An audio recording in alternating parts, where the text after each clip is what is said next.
people, welcome back to my channel.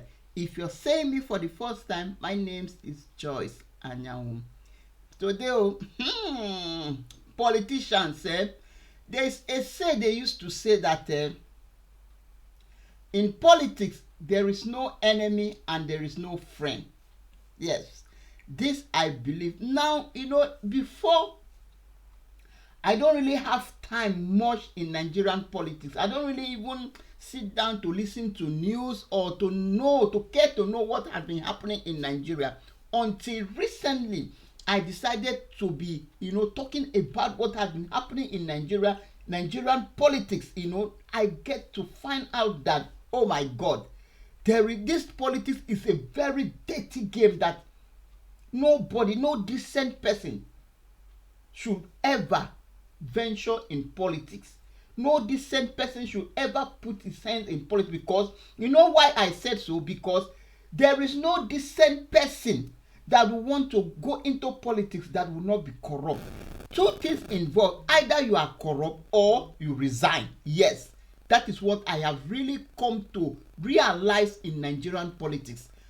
Two things: a decent person that goes into Nigerian politics have to really be corrupt, join them and be corrupt, or you resign. Yes, because of this man, this Okupel of a man. This man, even as old as this man don't have respect for himself, his old age. I'm so ashamed of this man. Now I really understand that accusation they label against him for frauding of money during that election time, that campaign, that election time, that presidential election. Now I really believe that. Then I was just like, oh, why are people doing this man? They want to frustrate this man because he's following Peter Obi. They are just robbing this man in the mud because he's following Peter Obi. They want to spoil Peter Obi's name. Now I understand that all those allegations was just truth. Look at this old man, what he has turned to. I beg my people, what really changed that this man now believes so much in Tinubu? Anyway, my people, I don't want, if I want to talk to you, I will talk till I will not even show you guys what I'm here to say about. So, this is Okupel is with Charles in Arise TV. Yes, Charles is asking him some questions concerning 2027 election. How is it going to be? Is the North going to take over, or what did he think? And a lot of things concerning Tinubu, economic in Tinubu government, the country, what he has to say in this matter. So guys, my beautiful people, let's just listen. Man, this man, God forbid bad thing. Let's just listen and hear his response on the question that Charles of Arise TV have to ask him. Yes, my people. The scorn of many southern politicians who are accusing the North of acting as if they have an entitlement to power. They say that after ruling Nigeria for 48 of its 64 years of independence, the North has left this country, especially their own northern region, mired in the economic, social, and political rot that it currently is in. But northern politicians counter by saying that under President Tinubu, this country has never had it so bad. So, in the face of what many see as an ailing, failing economy, and against the backdrop of the growing opposition from the huge voting bloc that the North represents, can President Tinubu repeat his 2023 feat and hold on to power in 2027? Or will the cable be cut?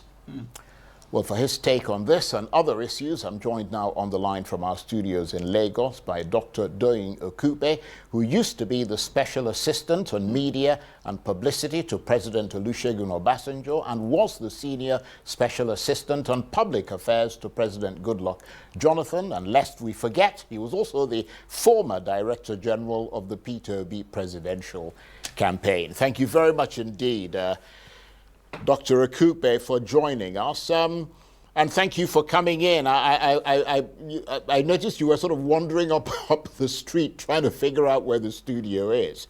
But I'm glad you found it, and we're very happy to have you in the chair. Let's start by talking about the positioning for power in 2027. The North have started trying to align that movement in their favor. They're uniting various groups under the umbrella of the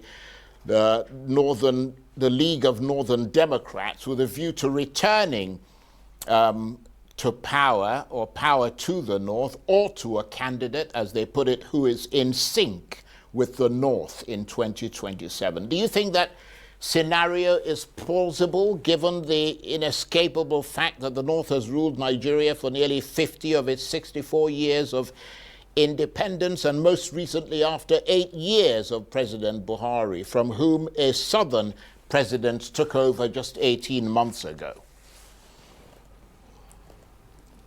Thank you, Charles. The question you've asked is not that straightforward.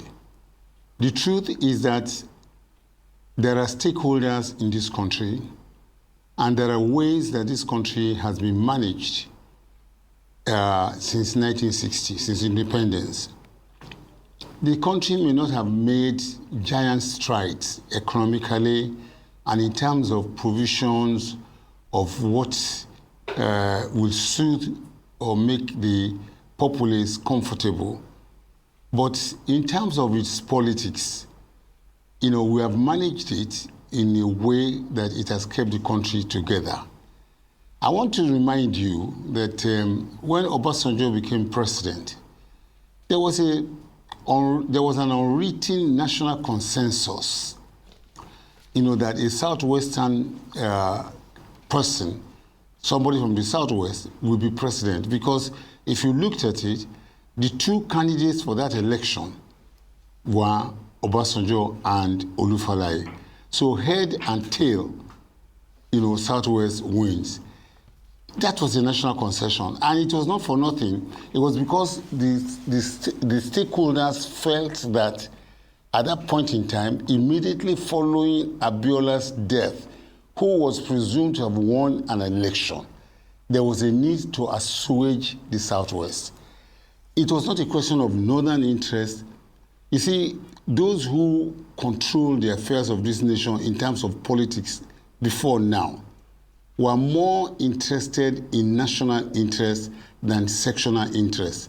And our failure to evolve a national elite system is one of the most fundamental problems why Nigeria is stagnating, because we all pull in different directions. Now, coming specifically to your question, I see a lot of young people, young minds, brilliant minds from the North coming together, which is a good thing. The North needs its political elites to come together for whatever reasons, even if only to shoulder the responsibility of the burden of neglect of the masses for so long.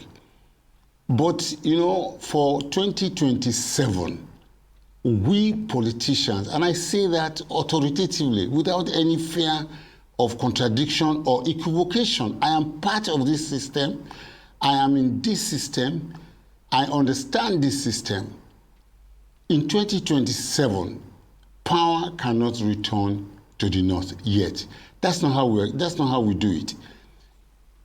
We rotate between the North and the South. The North does 8 years, at the end of which the South does 8 years.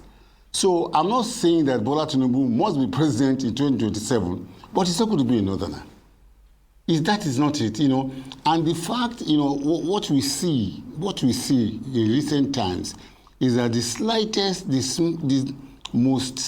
simplest thing that some of our young people in the North consider to be irritable, then the question is that, okay, we will show our hand in 2027. We will speak in 2027. This country was brought together by not even coercion, by cooperation, understanding, and concession on all fronts. There were times when, the North did not have the requisite people to fill positions in the in the national, federal system. There was a concession that the North must be accommodated. We had things like federal character because of that. We've had things like, even if you look at JAMB, what somebody in Abia scores and does not, he cannot enter university. Somebody elsewhere in the North scores less than 20% of that and is admitted because we believe that the North is educationally disadvantaged. This is how we have run this country. We have run this country with a lot of collaboration, with a lot of brotherhood, with a lot of patriotism. It's not this brigandry, threatening that, okay, we will do this. The North must, if you look at Babangida, President Babangida, President Obasanjo, Abdul Salam, and General Ibrahim, these are, and Tiwa Janjuma, these are some of the people who have managed the affairs of this country in terms of political balancing for the last 25 years. They're growing lesser in influence, they're dwindling in consideration, and they're advancing in age. But unfortunately, and I regret to say this, they have not been able to raise, an elite class, a younger group that can effectively take over from them along the same platforms on which we have grounded this polity that it is the way it is today. Opening analysis.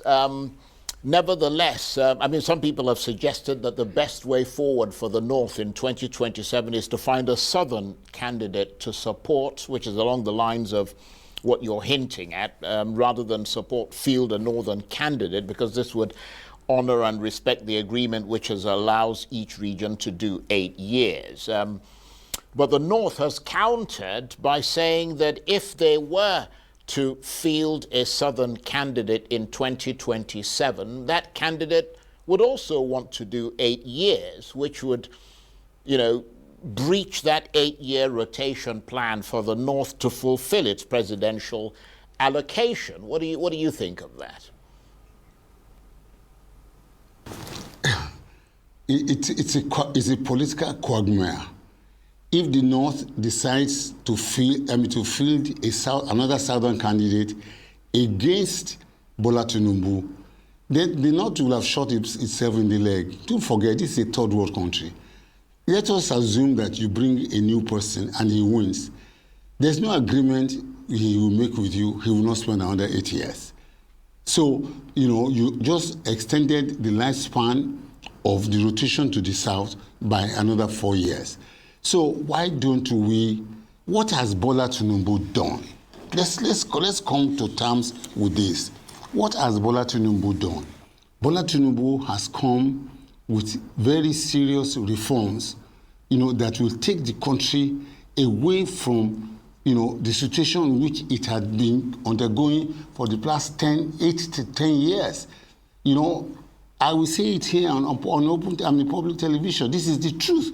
This government has not been able to articulate this position, but those of us who are watching from the outside, we can see it. As of the time that the Bola Tinubu administration was coming into power, the country was finished, was socially, economically finished. We were spending 98% of our revenue, 98 cents on every dollar was being used for debt servicing. We were subsidizing fuel, we were subsidizing power, we were subsidizing virtually everything. There was there was very severe and serious arbitrage in the foreign exchange market. Now, so what did the Buhari administration do? They just went ahead and printed and continued to print money until they printed up to 30 trillion. So Nigerians did not feel it because it was, the money was still being available, although it was not backed by anything. There are a few countries that have done this in the past. So it's not a matter of Nigeria is rich. Venezuela is extremely, I mean, one of the largest reservoirs of crude oil in the world. The poverty in Venezuela is worse than here. And I will show you something. This is Zimbabwe. This is Zimbabwe dollar. On this paper, or on this currency, is $100 trillion. Zimbabwe dollar, 100 trillion. It is probably worth about 15, 16, or $17. It will not buy in Zimbabwe 2 live fowls. Now, this is what Bola Tinubu has saved Nigeria from. If Bola Tinubu wanted to be popular and wanted to be, for him to be sang and all that, he would just go back and continue what was being done before, continue to print money until, God forbid, we approach this level. And, I have had people complain, which is legitimate, that dollar is 1,700. It could have been worse. It could have been 17,000. That fuel is 1,000. It could have been worse. It could have been 3,000 or 4,000 per liter if these reforms had not been in place and has checked the escalating hyperinflation in which we entered into after Bola Tinubu's administration. It is wholesomely unfair. Right. And I'm almost tempted to say wicked for anybody to judge this administration after 18 months. Well, can I say this? Go and check the history of reformers. Right.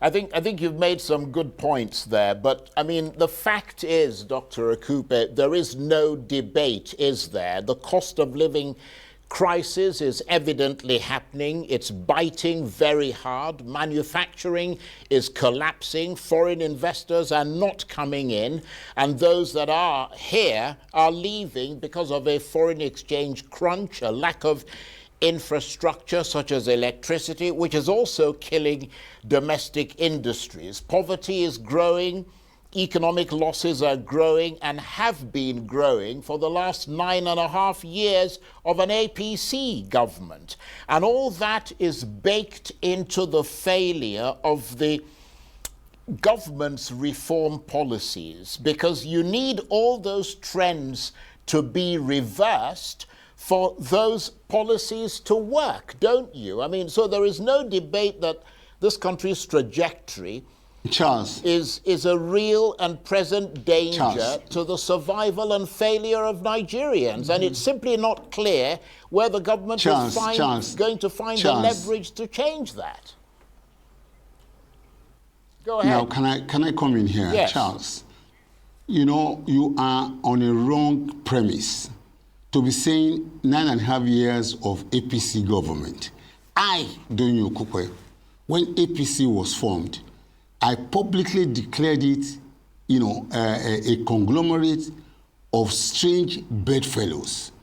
I was laughed at, I was scorned by many people, but today it is quite, I saw it. Today it is quite clear that APC was made up of various political fragments, CPC, ACN, APGA, etc., etc. And these were immiscible liquids. Yes, it is true that it is APC government, but in this country, we will have to be able to be more discerning. Bola Tinubu cannot be held responsible for the government before him. Yes, people have argued that he was the principal character that brought Buhari. When Buhari was brought up as a candidate, more than half of the population of Nigeria jubilated. So, we all assumed that, the general was going to do well. The Yoruba people say that, look, if the masquerade has already given birth to his child and the child cannot dance, that's the problem of the child. Not the problem of the masquerade that birthed it.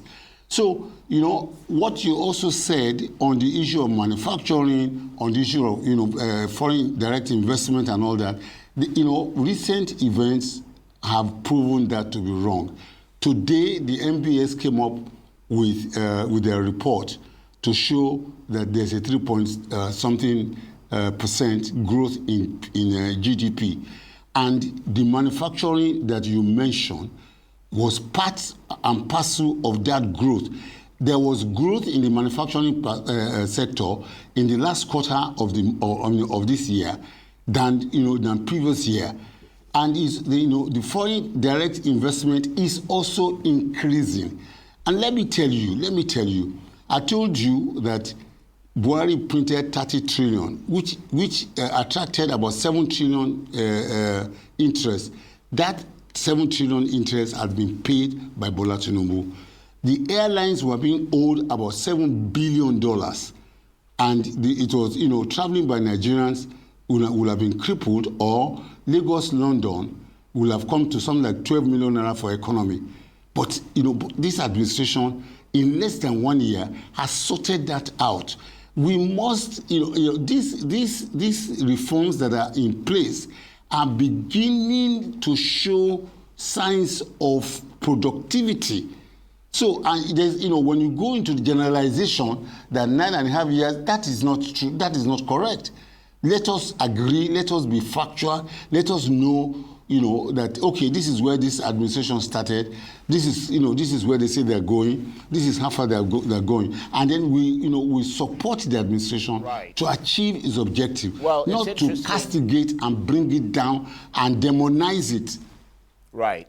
Well, maybe there should have been a government-issued pamphlet sent to Nigerians by the Tinubu administration advising people how to prepare and cope in the event of the economic crisis that they were unleashing on the Nigerian people. Maybe that might have helped, because the numbers that you're quoting means absolutely nothing. The government is not unleashing. Let me just make the point. The numbers you're quoting mean absolutely nothing for the tens of millions of Nigerians who've been pushed into extreme poverty, and for a lot of the people who are living on the street, walking down the streets, and a lot of people who are middle class who have been pushed into a lower income bracket. When you look at the growing restlessness in the north, which is what we started this discussion with, in the southeast, the Niger Delta, which have come out, some of their leaders, to say they're no longer going to associate with President Tinubu, and even parts of the southwest, one would be forgiven for thinking that this country is on the cusp of a major breakdown. What do you think can change that and get everyone to rally round the Tinubu government? If he's doing all these great things you say he's doing, why aren't people rallying around him? Charles, the lifespan of an administration in the first instance is 4 years, is only 4 years. If you have had a rottenness that was unabated for more than 8 years, you think it can be fixed in 8 months? It cannot. I personally feel that whoever wanted to run for president after a Buhari administration, must have lost his mind. Because, why are we developing selective amnesia, especially we elites? We had a country that for 8 years was totally, socially, economically, financially unattended to.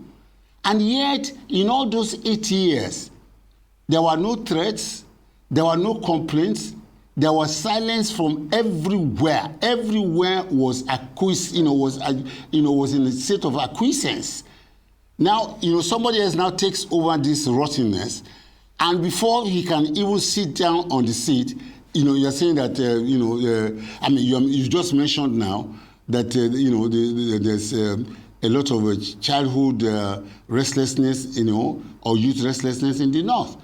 The north has been having increasing number of out-of-school children, for the last 8 years, or for the last 9 years or more. Today, there are about 20 million out-of-school children. The Almajiri schools that President Goodluck Jonathan built were abandoned and discarded. Now, if those Almajiri schools have been allowed to absorb some of the students on the street, the restlessness and restiveness will not have been at this height. Now, can you, in all honesty, Charles, you're an honest man, can you, be true to yourself and to your conscience and say Bola Tinubu caused all this? That is not true. That is not correct. I was telling you that, we've got a reformer in the villa. Somebody who is not desperate about power, who is not desperate about glamour. Somebody who says, I have stepped out and I'm not going to step back. Right. I take responsibility and I'm going to try to reform. Right. I'm going to try to reform this country. And he's doing it. Well, let me ask you this. Lee Kuan Yew took 31 years to reform Singapore. Well, let me ask you this.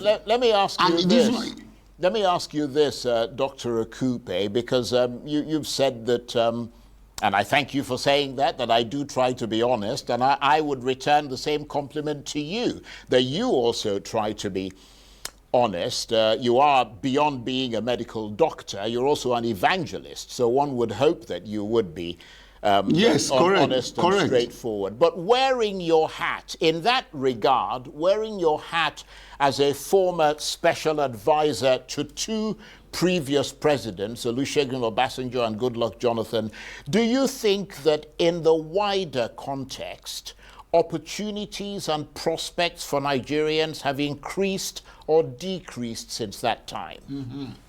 Very good question. Answer. Charles, I am a Christian, I am an evangelist, and I am a witness for Christ. I am not going to stand here for any reason. I do not desire to be minister or commissioner or anything. So I have little to gain. My point is just that I want the country to move forward and to succeed. And I'm not rabidly opposed to the gentleman that is there right now. The truth of the matter is that opportunities have long gone, flown out of perspectives. It is now with the pillars that are being laid down that new opportunities are now being created. Do you want to talk about the children who could not go to school because their parents, did not have money? It will have been worse now because people cannot even feed. That means a lot more of our youth will not be able to enter university. Today, Bola Tinubu has made poverty not to be an issue or an excuse not to be educated. There's a loan fund which he promised in his agenda that he's going to do, that is now operative. There are so many programs for the youth, and there are so many ways there are so many plans to finance them that is currently going on. It will take time, and I know Nigerians are pain. I know, they say T-pain, which means Tinubu pain, but the truth of the matter is that it's not Tinubu pain, it is temporary pain for permanent gain. When there's a reform that is going on, there's nowhere any reform takes place that there are no temporary pains. And, if there are no pains, there are no gains. We must all go through. I remember very well when Ikorodu Road was being constructed, my late brother, Idowu Okupel, used to live in Okupel Estate. He got home every day, and his children, he got home at 1:30 a.m., 2:30 a.m.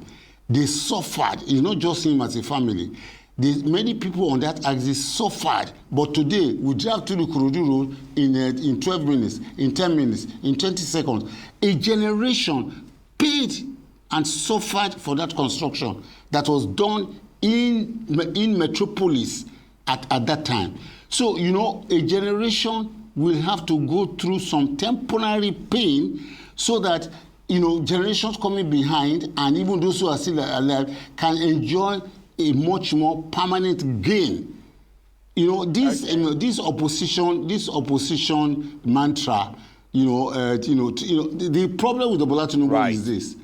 During the election, let me just land, very briefly. During the election, we had 4 major candidates. When you have strong candidates like that, it is difficult to amass enough votes to be able to have a majority. The Bola Tinubu administration came in with about 35, 36, 37% total votes. So those who are in opposition, who have lost, who are Africans by nature, who are bad losers, are those who are fanning this ember of criticism, of not doing well, of saying that he has abandoned us. Elections are over, Charles. Nigerians must go back and let us look at the governance. Let us critically, unbiased and unprejudiced, look at what work is being done. Right. Okay. Well. Just I want to thank you very much indeed for joining us. Always brilliant talking with you. There are a lot of things I wanted to discuss with you, but I think we've kind of exhausted. Hello, my beautiful people. Welcome back. Hey, Dr Okupel. My beautiful people, you guys have watched and you have heard the interview between Charles of Arise and Dr Okupel. Yes. Nah, man, even though self they be wake me from sleep, say wake up, wake up, wake up, wake up. Dr Okupel go change like this. My beautiful people, I could have said to fear kwa or batin. So you guys have heard what he has said. He said it's too early for Tinubu to fix Nigeria. That is too early. That the minimum time that supposed to be could be 4 years. That Nigeria should be patient. Yes. That Tinubu has not done anything. That Tinubu has really done a lot.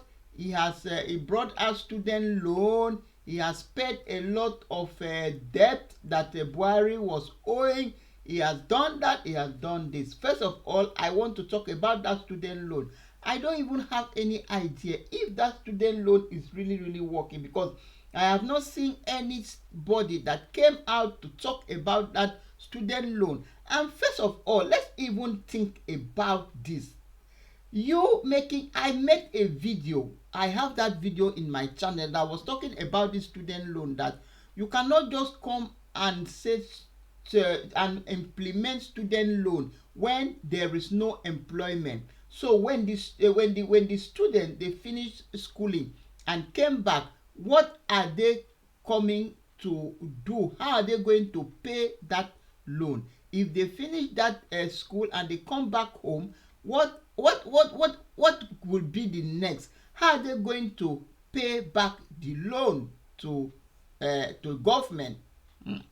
So I speak. So now Okupel is telling us that yes, Tinubu has implemented student loan. Okay, implementing student loan. So when the student finish schooling, come back home, what are they coming to do? Where is the job? Even people that have been in the country for years, they finish school with first class. They are on the street of Nigeria, driving keke, driving a bus, doing all kind of menial job to survive. This is people that they went to school 4 years, 6 years, depend on the course you went there to study. Oh, wahala. And another thing I want to talk about in this video, what this man just said. Why is it that Nigerians, all these politicians, they always like to use negative things to compare to positive? I don't understand it. I don't really know how to put this word, but let me try. Why is it that they always like to use bad thing to compare to Nigeria? So what I'm talking right now is that for this man using Zimbabwe currency or economic to compare to Nigeria economic, let's just say that Nigeria right now, Nigeria have oil. Nigeria has all the mineral resources. Nigeria has agriculture. We have lands that we can cultivate and we make money. So does Zimbabwe have those kind of mineral resources, does Zimbabwe have all those things that Nigeria have, all these good things that Nigeria have? Okupel did not talk about those ones. He's talking about the currency. Why must you use Nigeria to compare with Zimbabwe? So does it mean because Zimbabwe currency is very, very poor, or Zimbabwe they are very, very poor, so Nigeria have to be poorer than Zimbabwe, or what? Why can't you compare Nigeria with all these foreign countries then? Why can't you compare Nigeria economy with America, or compare with UK, or compare with Germany, or compare with all these Schengen countries then?